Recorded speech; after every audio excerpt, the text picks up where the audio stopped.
অসঙ্গতির ব্যাপারটা সবার সামনে তুলে ধরতে আসছিলাম, সবাই কিন্তু আমাদেরকে পেছনে রেফারেন্সটাই তুলে ধরছে যে এত বড় অসঙ্গতি ছিল, সেটা নিয়ে কিছু হইলো না, তোমরা এখানে কি করবে। এখন আসলে আপনারা সিনিয়র জার্নালিস্ট অনেকেই আছেন, আপনাদের সামনে সত্যি কথা বলতে বসে কথা বলতে আমার কিছুটা আনইজি লাগতেছে। তো এখন এই অসঙ্গতি 2021 সালে আমরা যেটা তুলে ধরলাম, আমাদের এটাও যদি আসলে ব্যর্থ হয় কোনোভাবে, তো আমার মনে হয় না এই মেডিকেল স্বাস্থ্য অধিদপ্তর নিয়ে সেকেন্ড টাইম বা থার্ড টাইম আর কেউ কোনোদিন কথা বলার সাহস পাবে। তো এটা হচ্ছে আসলে অফ দ্য রেকর্ড কিছু কথা। আচ্ছা, মূল যে বিষয়টা হলে আমরা প্রেস কনফারেন্স গত 2 এপ্রিল আমাদের হচ্ছে মেডিকেল এমবিবিএস ভর্তি পরীক্ষা যেটা হয়েছিল স্বাস্থ্য শিক্ষা অধিদপ্তরের সার্কুলারের ভিত্তিতে। তো সেই পরীক্ষায় হচ্ছে প্রায় 1,16,000 স্টুডেন্ট অংশগ্রহণ করেছে, আমরা সবাই জানি, এবং তার ফলাফল প্রকাশিত হয় হচ্ছে 4 এপ্রিল। তার মানে হচ্ছে যে অলমোস্ট প্রায় 24 থেকে 36 ঘন্টার ভিতরে তারা রেজাল্টটা পাবলিশ করে দিয়েছে। এবং রেজাল্ট পাবলিশ করার পরই আমরা আসলে বেশ কিছু অসঙ্গতি দেখা গেছে। অসঙ্গতিটা হচ্ছে এরকম যে মেডিকেল ভর্তি পরীক্ষায় কিন্তু প্রশ্ন বইয়ের বাইরে আসার সুযোগ নাই, সবসময় প্রশ্নগুলো বইয়ের ভিতর থেকে আসবে। সো আপনি পরীক্ষা দেওয়ার পরেই কিন্তু বুঝতে পারবেন যে আসলে আপনি কতটা সঠিক অ্যান্সার দিয়েছেন আর কতটা হচ্ছে ভুল অ্যান্সার হয়েছে। এখন একটা পরীক্ষা দিয়ে আসলে একটা স্টুডেন্ট দাবি করতেই পারে যে আমি 100তে 120 পাবো, 150 পাবো, এটা তার দাবি। কিন্তু এমসিকিউ পদ্ধতিতে কিন্তু এই সুযোগটা নাই আমাদের। এমসিকিউ পদ্ধতিতে আপনি যদি 50টা প্রশ্ন দাগান, আপনি 50ই এক্সপেক্ট করতে পারেন যদি আপনার সঠিক হয়, সেক্ষেত্রে 1-2 মার্ক এদিক সেদিক হলেও হতে পারে। বাট আসলে আমরা এই অসঙ্গতির বিষয়ে যে ডাটাগুলো কালেক্ট করেছি, আমাদের কাছে প্রায় 1800 স্টুডেন্টের ডাটা আছে যারা সবাই অভিযোগ করেছে, যাদের সবারই সেম প্রবলেম যে আমি আমার এক্সপেক্টেড নাম্বারটা পাইনি। তো এখানে যদি হচ্ছে যে আমি র্যান্ডম চেক করি, এখন হচ্ছে যে এই বিষয় নিয়ে যখন স্বাস্থ্য শিক্ষা অধিদপ্তরে কথা বলা হয়েছিল, ওনাকে বলা হলো যে এরকম 2000 স্টুডেন্ট হচ্ছে দাবি করছে তারা এক্সাক্ট নাম্বার পায়নি। তো উনি আমাদেরকে অ্যান্সার দিলেন কি যে 1,16,000 পরীক্ষার্থীর ভিতরে 2000 দাবি করছে, এটা কোনো ব্যাপার না। এখন আপনি লজিক্যাল কথা চিন্তা করেন, আমার মেডিকেলের সিট আছে হচ্ছে 4000। হ্যাঁ, তো আমার যদি 1 লাখ না, আমার পরীক্ষা যদি 10 লাখও দেয়, আমার কিন্তু 10 লাখ সিট নিয়ে দুর্নীতি করার দরকার নেই, আমার শুধু 4000 সিট নিয়ে দুর্নীতি করলেই হচ্ছে। এইখানে পরবর্তীতে হচ্ছে ওনারা 4 এপ্রিল রেজাল্ট পাবলিশের পরে ওনারা হচ্ছে যে রিচেকের জন্য একটা সার্কুলার দিয়েছেন, যেটা হচ্ছে যে 20 এপ্রিল থেকে 5 মে পর্যন্ত হচ্ছে ওনারা ডেট দিয়েছিলেন। কিন্তু সেই রিচেকের রেজাল্ট পাবলিশের কোনো ডেট ওনারা পাবলিশ করেন নাই। ইভেন এখন পর্যন্ত আমি আজকে যখন হচ্ছে 17 মে প্রেস কনফারেন্স করছি, তখন পর্যন্ত ওনারা কোনো রেজাল্ট পাবলিশ করেন নাই। এবং এই অবস্থায় ওনারা ভর্তির ডেট দিয়ে দিয়েছিলেন 22 মে। তার মানে ওনারা অলমোস্ট শিওর যে হচ্ছে রিচেক করেও আসলে কোনো লাভ হবে না। এবং হচ্ছে ইন্ডিপেন্ডেন্ট চ্যানেলে পরীক্ষা কমিটির যে মহাপরিচালক যিনি ছিলেন, উনি যে সাক্ষাৎকারটা দিয়েছেন, ওখানে উনি আলটিমেটলি বলে দিয়েছেন যে রিচেকে আসলে রেজাল্ট পরিবর্তন হতে এমন কোনো সুযোগ নাই, তাই আমরা ভর্তি পরীক্ষার ডেটটা দিয়ে দিয়েছি। তো তার মানে হচ্ছে যে আমরা যারা রিচেকের জন্য আবার রিঅ্যাপ্লাই করেছি প্রায় 5190 জন, আমরা শুধু 1000 টাকা করে দিয়েছি ওনাদের। এই অবস্থায় আসলে আমরা যে সকল অসঙ্গতি নিয়ে আজকে কথা বলার জন্য এসেছি, সেটা হচ্ছে যে 1 নম্বর, পরীক্ষা দেওয়ার পর ছাত্রছাত্রীরা বইয়ের সাথে উত্তর মেলানোর পরে যেরকম নাম্বার আশা করেছিল রেজাল্টের সাথে, তার ব্যবধান অনেক।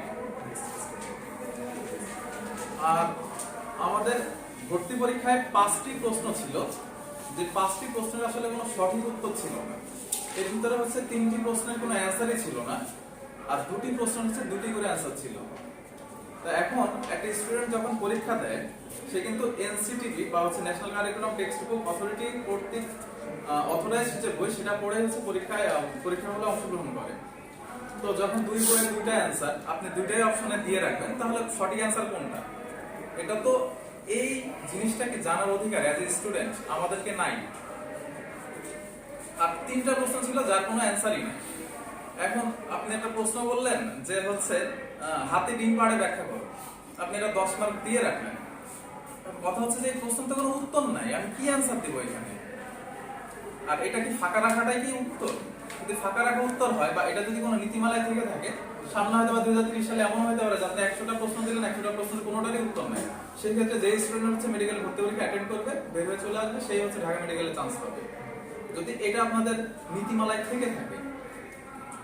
3 নম্বর কথা যেটা হচ্ছে যে মেডিকেল ভর্তি থাকা অবস্থায় সেকেন্ড টাইম আবার মেডিকেল ভর্তি পরীক্ষা দিলে নিয়ম অনুযায়ী 7.5 নম্বর কাটার কথা, কিন্তু অনেকের ক্ষেত্রে তা হয়নি। শুধুমাত্র 5 নম্বর কেটে 2.5 নম্বর বেশি দিয়ে রেজাল্ট পাবলিশ করেছে। এইখানে কথা হচ্ছে যে আমাদের এবার যে রেজাল্টটা হয়েছে এখানে 0.25 এর জন্য প্রায় 2-3 হাজার স্টুডেন্ট ওয়েটিং লিস্ট থেকেও দূরে চলে গেছে।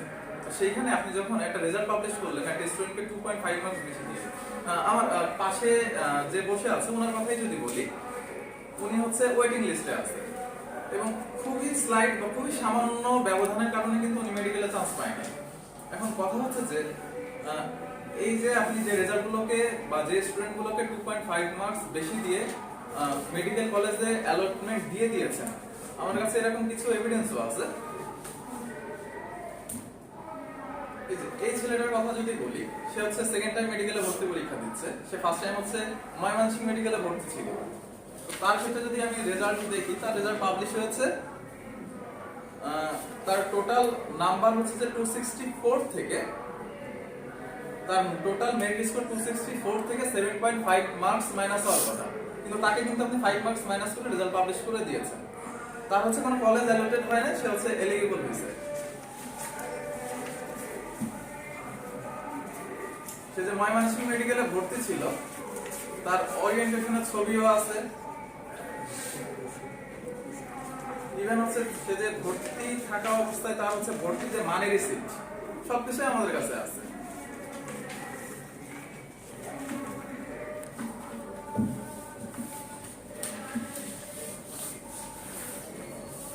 সেকেন্ড টাইম মেডিকেলে পরীক্ষা দিয়েছে,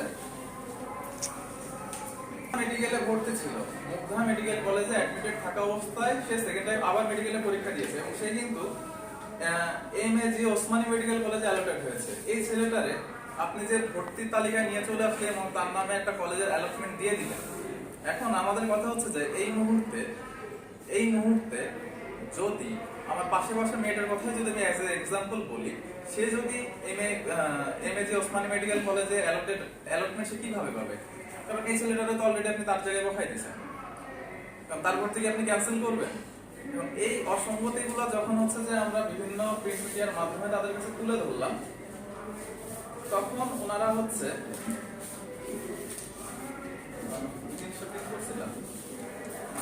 অ্যাডমিট করেছেন, ওনারা একটা প্রজ্ঞাপন দিয়েছেন 27 তারিখে, 27শে মে। ওখানে ওনারা বলেছেন যে 7.5 মার্কস ঠিকমতো কাটা হয়েছে কি হয়নি মেডিকেলে ভর্তি করানোর সময়, মেডিকেল কলেজগুলোতে ভর্তি করানোর সময় সেটা যেন আর একবার ভালো করে যাচাই বাছাই করে দেখা হয়।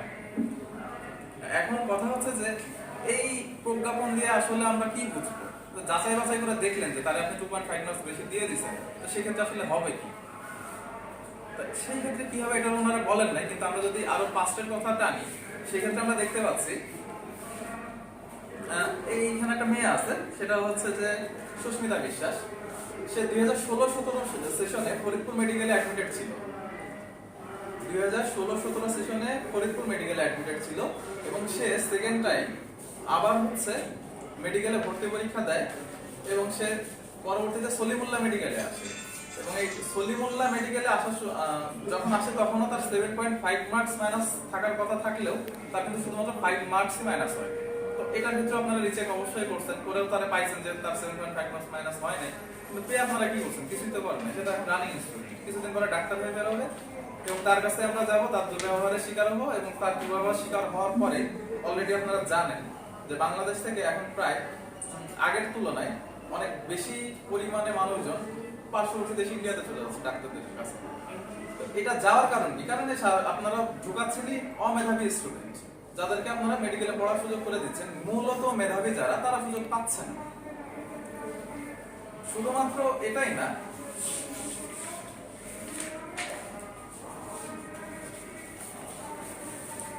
প্রথমবার মেডিকেল ভর্তি পরীক্ষাতে অংশ নিচ্ছে একটা স্টুডেন্ট এবং তার শুধু মানে কোনো কারণ ছাড়াই অতিরিক্ত 5 মার্ক মাইনাস করা হয়েছে।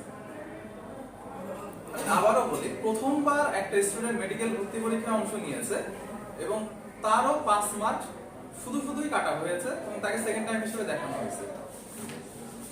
এখানে হচ্ছে যে সেই স্টুডেন্টের একাডেমিক ট্রান্সক্রিপ্টের কপি আছে আমার কাছে, যে সে হচ্ছে যে কত সালে হচ্ছে এসএসসি দিয়েছিল এবং তার যে মূল মেরিট স্কোর তার থেকে শুধু তার 5 মার্ক মাইনাস করে তাকে হচ্ছে আপনি কোনো কলেজে যান নাই।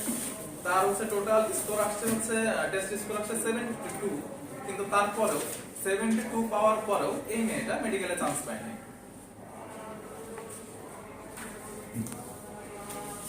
এরপরে আসি জেলা কোঠা নিয়ে। হ্যাঁ, এখন জেলা কোটাতে আমি ফর্ম ফিল আপ করলাম ঢাকা জেলা এবং আমি সিটিজেন হচ্ছে ঢাকা জেলা। আমাকে আপনি মাদারীপুর জেলার কোটাতে আমাকে মেডিকেলে ভর্তি করাই দিলেন, মানে যা মন চাই তা। এখানে একটা স্টুডেন্ট আছে, সে হচ্ছে যে ঢাকা জেলার স্টুডেন্ট, তো তার এটা হচ্ছে অ্যাডমিট কার্ড। তার দেখেন তাকে হচ্ছে নেত্রকোনা মেডিকেল কলেজে দিয়েছেন, পাশে জেলা কোঠা দিয়ে দিয়েছেন। তার হচ্ছে জেলা কোঠার কোড হচ্ছে 18 তার জেলা কোঠা দিয়ে তাকে হচ্ছে নেত্রকোনা মেডিকেল কলেজে আপনি অ্যাডমিশনের সুযোগ করে দিয়েছেন।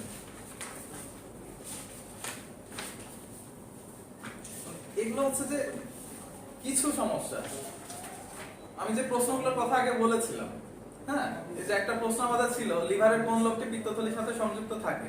এখানে আমাদের হচ্ছে মেডিকেল পরীক্ষায় অপশন ছিল কাউডেট, right lobe, left lobe, quartet lobe.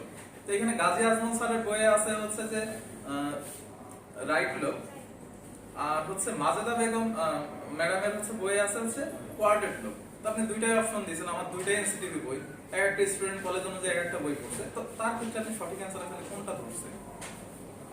যদি আমরা যদি প্রশ্নপত্র আর উত্তরপত্রটা সঠিকভাবে পেয়ে যেতাম তাহলে কিন্তু আরেকটা বই সংশোধনের সুযোগ থাকতো আমাদের। আমি আজকে ভুক্তভোগী, এই সংশোধন যদি আজকে না হয় তাহলে আমার নেক্সট জেনারেশন যে আসবে, আমার ছোট ভাই যে আসবে, আপনার ছোট মেয়ে যে পরীক্ষা দিবে, তারাও কিন্তু এই একই অসঙ্গতির শিকার হবে।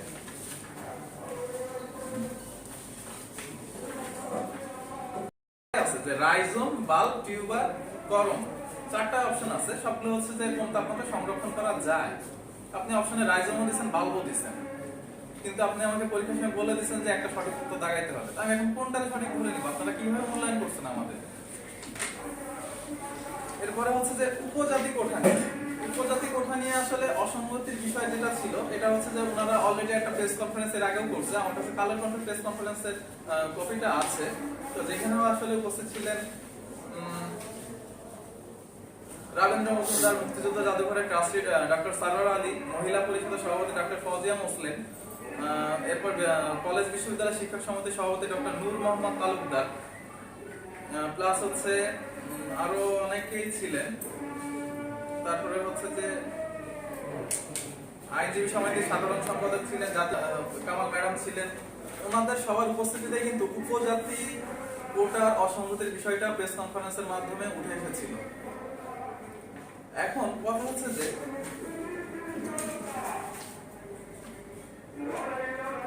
এই সকল অসঙ্গতি নিয়ে আপনি মেডিকেলের অ্যাডমিশনের ডেট দিয়ে দিচ্ছেন এবং মেডিকেলে স্টুডেন্টে ভর্তি করাই নিচ্ছেন। তো আলটিমেটলি আসলে কাদেরকে ভর্তি করছেন? আমাদের দাবিটা খুবই সিম্পল, খুবই সাধারণ একটা দাবি। আমাদের দাবিটা হচ্ছে যে ভাইয়া, আমি স্টুডেন্ট, আমি পরীক্ষা দিয়েছি, আমার প্রশ্নপত্র, আমার উত্তরপত্রটা প্রকাশ করেন, আমি কয়টা দাগাইছি সেটা নিজে মিলায়ে দেখি, আমি বইয়ের সাথে মিলাই, আমি আমার এক্সপেক্টেড নাম্বারটা চাচ্ছি। আমি যা দাগাইছি আমার নাম্বারের থেকে বেশি নাম্বার আপনার দেওয়ার দরকার নেই। যদি আপনারা অসঙ্গতি দেখে থাকেন যে হ্যাঁ আমার নাম্বারটা কম চলে আসছে, দেন হচ্ছে যে আপনারা রেজাল্ট বাতিল করেন, আপনারা প্রয়োজনীয় স্টেপ নেন। অবশ্যই আপনারা আমাদের থেকে অনেক বেশি বোঝেন।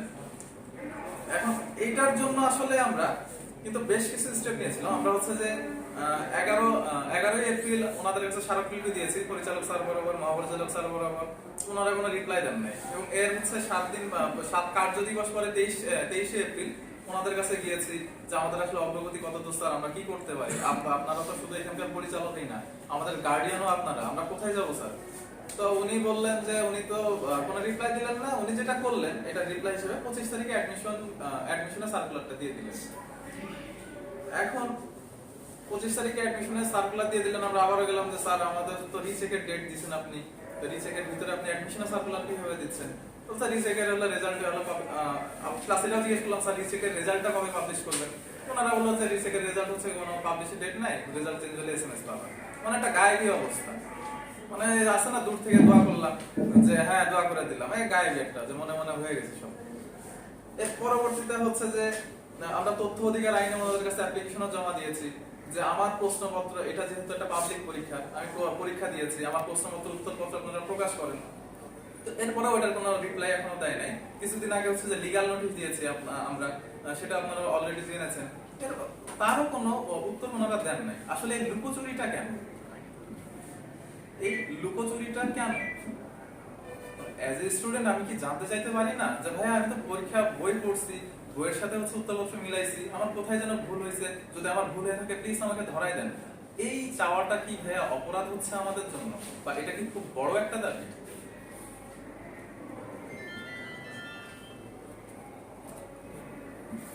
এখন এই মতো অবস্থা হচ্ছে লিগ্যাল নোটিশ পাঠানোর পরে আমাদের হচ্ছে নেক্সট পদক্ষেপ হচ্ছে যে আমরা শেষ বিচার আদালত, আমরা সেখানে আসলে যাব যে আমরা কি আসলে ন্যায় বিচার পেতে পারি কিনা।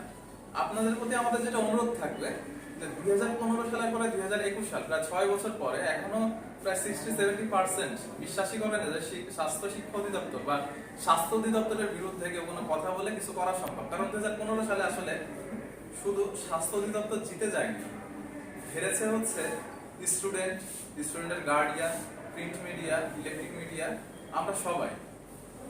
এবং এখন কথা হচ্ছে যে প্রাইভেট মেডিকেল আছে, প্রাইভেট মেডিকেলে কিন্তু আমাদের মতো মিডল ক্লাস ফ্যামিলিরা যেতে পারবে না। তার কারণ হচ্ছে যে হায়ার ক্লাস যদি আপনি বলেন, যার বাবা শিল্পপতি কিন্তু পরীক্ষায় পাশও করেনি, সেই স্টুডেন্টরাও প্রাইভেট মেডিকেলে ভর্তি হতে পারে, কারণ ফরেন কোটা আছে, ওখানে 35 লাখ ডোনেশন দিবেন দিয়ে আপনি ভর্তি হয়ে যেতে পারবেন। আপনার বাবা হচ্ছে সচিব বা আরো উচ্চ পদস্থ কর্মকর্তা, 35 লাখ টাকা দেওয়ার অ্যাবিলিটি নেই, তাতে কি হয়েছে 5% মেধাবী কোঠা আছে, মেধাবী ও গরিব কোঠা, ওইখানে আপনি ভর্তি যেতে পারেন যেহেতু আপনার বাবার সচিব ক্ষমতা আছে।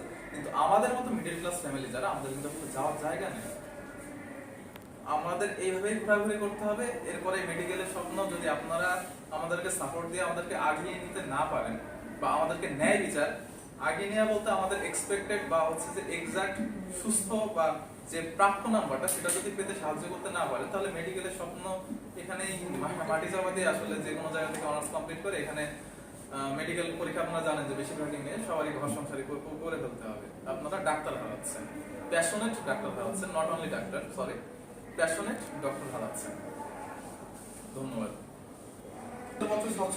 স্বচ্ছতার সহিত পুনরায় যাচাই, পরীক্ষার প্রশ্নপত্রের উত্তরমালা স্বাস্থ্য অধিদপ্তর কর্তৃক বিজ্ঞপ্তি আকারে প্রকাশ, ইতিমধ্যে যে ফলাফল প্রকাশিত হয়েছে তা বাতিল করব, পুনরায় ফলাফল মেধাক্রম প্রকাশ। আরেকবার বলছি, আপনারা বলেছেন যে অসঙ্গতিপূর্ণ যে ভর্তিটা, যে নাম্বারটা কর্তনের কথা ছিল সেটা কিন্তু করা হয়নি, বিভিন্ন মেডিকেলে দেখিয়েছেন। এটা কি আপনি মনে করছেন যে এটা আপনার দুর্নীতির মাধ্যমে হয়েছে, অর্থ হোক, স্বজনপ্রীতি হোক, এগুলোর মাধ্যমে হয়েছে কিনা? এখন সত্যি কথা বলতে যে আমরা কিন্তু অভিযোগটা তুলছি মক্কার ইমাম সাহেবের প্রতি না, স্বাস্থ্য অধিদপ্তরের প্রতি। ওনাদের অতীত রেকর্ড কি আপনারা সবাই জানেন। তো এটা বুক ফুটে আমি যদি বলে ফেলি সেটা আমার জন্য অপরাধ হবে। আমি সাইলেন্ট থেকে আপনি বুঝে নেন।